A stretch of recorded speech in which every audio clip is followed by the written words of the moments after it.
All right, so I'm just gonna go through this to just show my process. That's all I'm gonna do is just show my process. I'm really not trying to change anybody's process. I just want to show what I do and how it helps me be profitable. And the first thing I do is I pick a time frame, which is the 4 hour. I don't care which time frame you use. You should start with the 4 hour to get the right amount of candles in front of you. So I go to a 4 hour 1 month view if I'm doing Forex.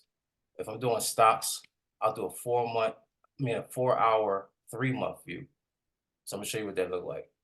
Let's just go to a Forex pair. So I go to the 4 hour and today is the fifth. So what I'll do is I'll look from the fifth to the last fifth. And I just need that many candles in front of me before I start my analysis. And that will look something like this. All right, so that's pretty much the view that I trade on. I look at it like that. Let's look at stocks just to show you an example on how it looks on stocks. So let's go to AMD or something. I would do a 3 month view. So February, that would be like November, which is pretty much already here. So this is how it will look for stocks. This is the view I would have in front of me from November 5th until now. All right, that's the view. So that's the most important thing is getting the right amount of candles in front of you so you can see the flow of the current market. The idea is to catch the flow of the current market. If you go to a 4 hour and you got your chart like this, you're not trading the current market. You're trading history that already has already been established and fulfilled. We can come back to this history, but you need to understand what's going on currently. All right, so that's the first thing. So I'm gonna go to Forex pair. I'm gonna go to the second thing, which is structure points. All right, the second thing is structure points. But one thing I want to highlight is when you find your time frame, your desired time frame. Me, I trade on the 4 hour. I always drop down two time frames below. Okay, I use those two. So I use the 4 hour and the 15 minute. 4 hour and the 15 minute. And we'll talk about that in a minute on how that works. So you can use the daily and the 1 hour, just to give you examples. You can use the 1 hour and a 5 minute. You can use the 15 minute and the 1 minute, but you kind of want to just have those two cycles in front of you. All right. One for your bias and one for you to actually kind of take the trade. All right. So let's go to the next part, which is structure points. So we'll go back to GCAD, which is our example we've been using. We're going to look at 1 month outlook on this 4 hour chart. This is about the fifth right here. So we're going to look at structure. And we can see that GCAD was on a bullish structure. And I'm going to show you how I find my structure points. Okay. But it's very important that this is the most important part. This is the first step. That's why it's the first step. It's important. It was on a bullish structure. We obviously see it's a breaking structure. A lot of stuff is not going to be as clean, but I'm going to show you how I detect structure. I detect structure by looking for my most recent two highs or two lows. Okay, I detect structure by locating my most recent two highs or two lows. Because it was on a bullish trend, here's the most recent high. And here's the other one. Those are the two highs. All right. Price came up, made this high, came down. This high took it out. So this is how I find my structure. I take the first high. This is the low. This is my structure point. I don't use this one. Okay, I use the first one. This is the structure point. So once we see that price broke structure, now we can expect a return to order. All right, now this is just stuff we already know, how to use the market, but I'm telling you how I actually approach these markets. I'm expecting a return to order. It doesn't look like it came up yet. So we found our structure points, which is right here. You can even label it if you need to. I will for the video's sake. 4-hour structure.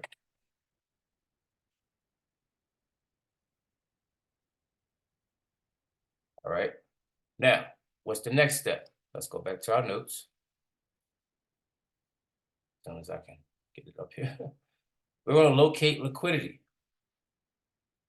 Okay, locate the liquidity areas, and we're going to label them. So let's go back to our view and locate the liquidity. Guys, I do this every chart regardless. I am bearish on this. Okay, so remember we broke structure, so I'm bearish.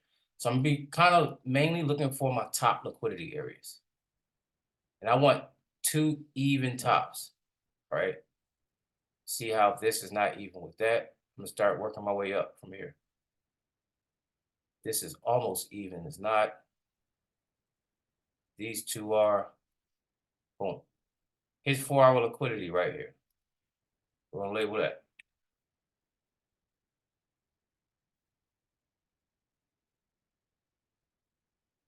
Boom. Now let's look at the bottom liquidity. See if price had made any double bottoms anywhere down here. Nope, nope. It was right here, it took it out. This was the 4-hour liquidity at the bottom. So we're gonna label this too.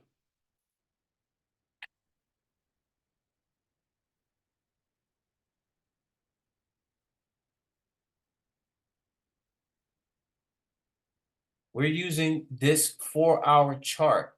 We're gonna skip a couple steps to actually label all of our zones. This is what we're just marking this up. All right, I probably should have put this in the other step. But we're just marking this up right now. Everything is gonna come off this 4-hour chart. But we're not gonna take trades until it hits this time frame. So if you pick the 1-hour time frame to start with, you don't take trades until it hits those 1-hour zones. Okay. So let's look at a couple areas we got that looks very clean. And we know we already broke structure and it hasn't returned up. So let's look for some sell areas, especially around liquidity. There's an IMG fill right here. And that's not an IOC, but you got an IMG fill. So let's label this area first. Okay. Label that area first. Let's look up above and see if we have any IMGs or fair value gaps. You have one right above it. And this is how we look at trades. Just to give you a preview of what I think would happen. I think once we get above here, we knock this liquidity out, like tap it just to hit here and sell off. All right, that's just an idea. Okay. So let's keep going. Mark this area out, stretch it out. Look like a good area to enter the market. So when price get here, we'll wait for price to come up here. All right. So in this case, I would actually be looking for some buy opportunities to start playing in these levels. All right. So let's go to the next step before we even get ahead of ourselves. Located the liquidity. We need to verify on the time frame up. Let's change this here. We need to put this one in front of that. Sorry, mark the time frame. This verify needs to be down.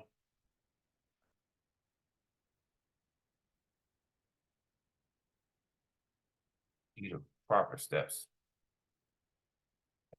Mark the time frame. Now we verify on one time frame up. Okay, so we located liquidity. We marked the 4-hour time frame. Now we're going to verify that bear move on the time frame up. So let's go to the GCAT. Let's get our candles back. So we're on the 4-hour. Let's go to the daily. And this is how I verify. I use the market cycle, the MO3, whatever you want to call it. That's what I use to verify the move. I want to see what phase of the market we're in. You have to know what phase of the market we're in to understand how to take the trade. Are we in consolidation? Are we in expansion? Are we reversing? Or are we in a trend continuation? Got to know that. So first thing I'm looking for is the highs in an accumulation box, which is right here. All right, this high gave this accumulation right here immediately. All right, this is the ideal start of this cycle. This is the ideal start. Now we're gonna look for the most recent highs and lows. Okay, you got this high right here. So we're gonna go to the most current consolidation to say this is where this cycle started. This is probably why I seen a buys coming up soon. Now we're going to put our value right in the middle, which is daily value. Make sure it's right in the middle here. I'm going to label it value of the day. I like to make them red, so I know when I'm looking at smaller time frames. You want me to give you a shortcut on that box value? Click on your box, right? Go to settings, the box. Hit the setting button, right? And then on style, click on style and middle line right there. See it in purple? It'll put the middle line directly in that box. There you go. Hold up. All right. So did it do it already? I can erase mine? No, you don't have to erase it, but you can line it dead up in the center now. Like, look, zoom into your box. You're I gonna see see it. it. I see it on You the see end. it? Yep. Yep. I see it. I got you. Good look. Gotcha. Gotcha. All right. So we're going to verify how the bear moved. Now, I cannot honestly say that because we are in a return to order up, this price has reversed down. I'm sorry, expanded down out of this accumulation. I'm sorry. Let's zoom in so we can really see. We got to make sure we know which way it took first. We're going to use this entire range as an accumulation. So it actually expanded up first and then came down. Okay, so that's a bear move. Cool. Wanted to zoom into that. Very important. So I am bearish on this. We are in a trend continuation down, okay? Or at least an expansion down or reversal down. The daily just shows it's going down. So let's go back here and start marking our chart again. How do we catch the trade if we don't think a potential like selling can come up here? First of all, I think that this is a little high for our move. But because we're below the daily box, we cannot sell it yet. All right, we only can sell once we get back into these value areas. Turn it off. So right now, I wouldn't actually touch this. It would have been a good buy under this box. We only take buys under the box and sells above. But if we're kind of bearish, we can also sometimes take it at value or above value. So this is what I'm going to mark. I know this is the ultimate entry, okay? But I believe that it could be some news or something because I see that this move right here, this is an IOC IMG field. It's also a 4-hour structure. This is how I take my trade. Because now I can actually see trade. So I will have price come in this area and sell it down back to daily value. That would be my first take profit. Second take profit would be the liquidation zones. That's how I would trade that. And you can also, if you want to swing it, hold it because you're bearish down to these areas. Now, it did react off this 4-hour IOC right here. So this probably can take it back to value. Now, I would kind of try to look for buys, knowing that I'm in this 4-hour IOC. Mark this here. All of your markings go on this 4-hour chart or in your big time frame. All of your markings. See how price tapped here, created this like wick here. I don't know about this wick. Let's look at the 15-minute. Now it didn't even touch on a 15-minute actually. And I start looking for my market cycles on the 15-minute. Basically the MO3 pattern, same thing. Price was coming down, seeing accumulation right here. This is where I'm starting to understand the market. So when you see this pattern, you know, okay, I expanded up, reversed down, and now it's retracing back up. This is all trend continuation, probably to come back down here. So how would you take the trade? Primarily at the IOC.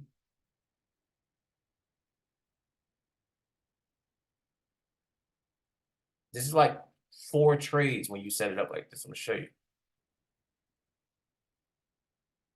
This is your first trade. You take this down here to value. I would just shrink my stop loss once you get here and hold it until it gets here back to this IOC where it never touched.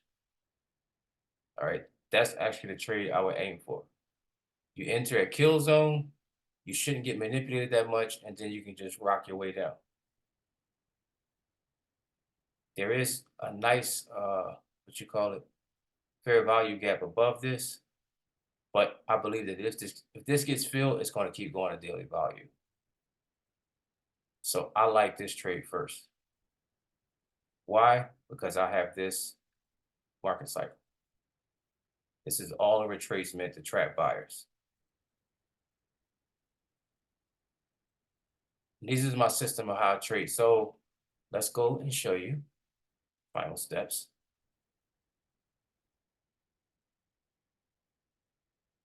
Where is my markings? Okay, here we go. So we talked about dropping down 2 time frames to see where to take the trade, which I just did on the 15-minute. Okay.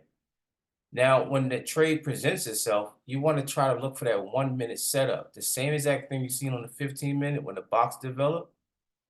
When the price gets in that zone on the 1-minute, when those boxes develop, you can start taking the trade. In that case, you'll take the trade when the box develops, you'll take it to sell. You'll sell it every time the box develops on a 1-minute time frame inside of those zones. And you can exit the trade with the Fibonacci extensions that I do have listed. I normally go to the 15-minute time frame to exit my trades. So I would take my swing low and go to the swing high to see where I'm going to exit this trade. That would be here to here. If I drop down, you can see how it could probably match up to other areas. This is probably the biggest potential exit you can get. This is always my first profit right here. First extension. And remember, this is inside of that 4-hour wick.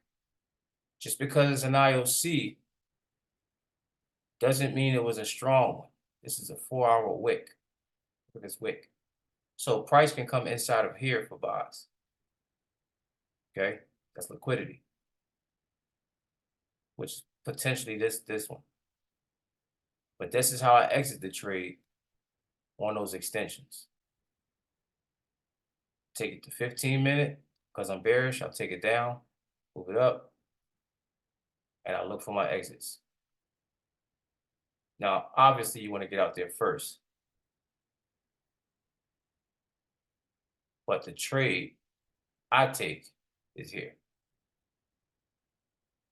If you enter kill zone at the kill zone time, this trade can potentially more likely happen. If you enter the trade in the middle of the market, like in the middle of the days or whatever, this entry could hit, but then you're going to wind up messing with value. That's the difference between entering in a kill zone session and just entering in the middle of the market. the trades look good for a little bit, and then they go against you because it's not typically the time that the market movers enter the zone. They come in right before in kill zone. So you want to enter when they enter, and they will carry the price down. So typically, this trade has to happen on timing. All trades still have to have timing.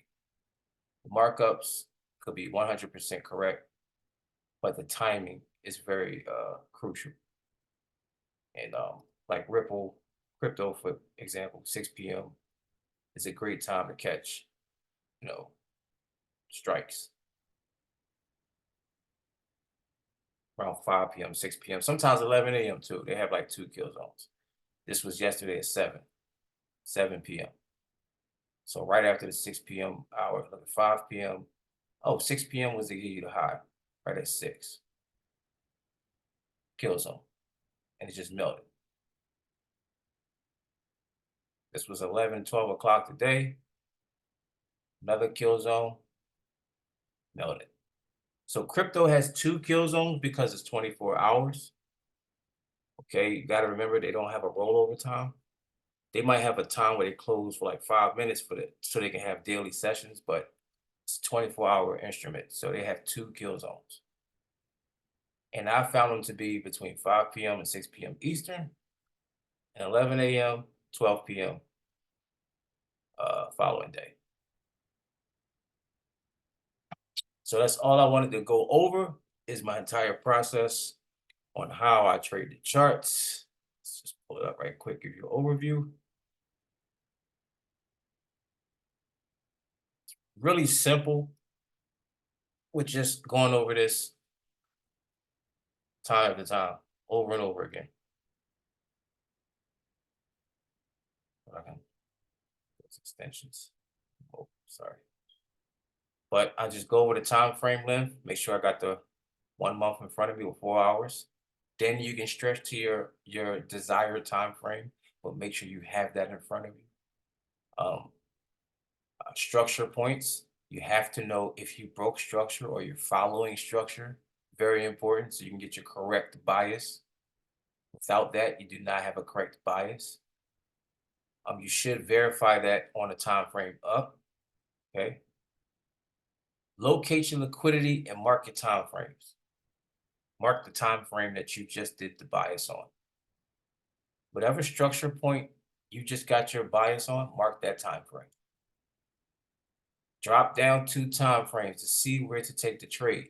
Once it gets inside of those zones you marked, see where to take that trade on a 15-minute if you're using the 4-hour. See where to take the trade on the 1 hour if you're using a daily.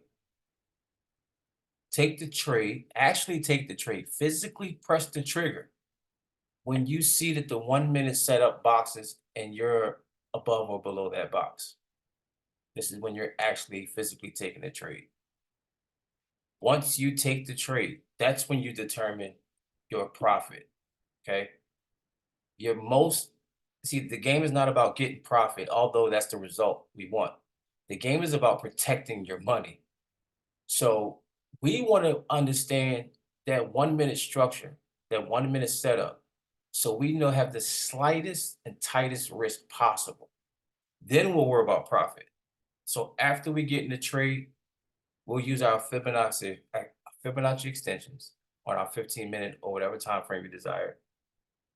I basically use the one I did from the bias. So if I'm on a 4-hour bias, I use the 15-minute to exit. If you're on a daily bias, you should use 1 hour Fibonacci's to exit. That's where you get your profit from. Okay. Let the market feed you. Just your job is to protect yourself. Let the market feed you. This is how the market's going to feed us. And don't over leverage. I think that's cliche to say, and it doesn't hit hard. I don't even think the word leverage hits with people like me. That word should be thrown out the books. Don't lose your money. How about that? Just get a little bit, a lot. Get a little bit, a lot. What I mean by that is every time the box forms on a 1 minute and goes above your box and you bearish, get a little bit. It might do this a couple times. That means you're doing that a lot, but just get a little bit. All right, just do a one lot, a one lot. What if it did it 7 times? You got a 7 lot. All right. That's how we're going to position trade and build your positions. That's the only way we're going to grow. Do a little bit, but just do it a lot. Do a little bit, but do it a lot. All right, folks, this thing's about to end. I appreciate y'all, and I hope this is real helpful. See y'all soon.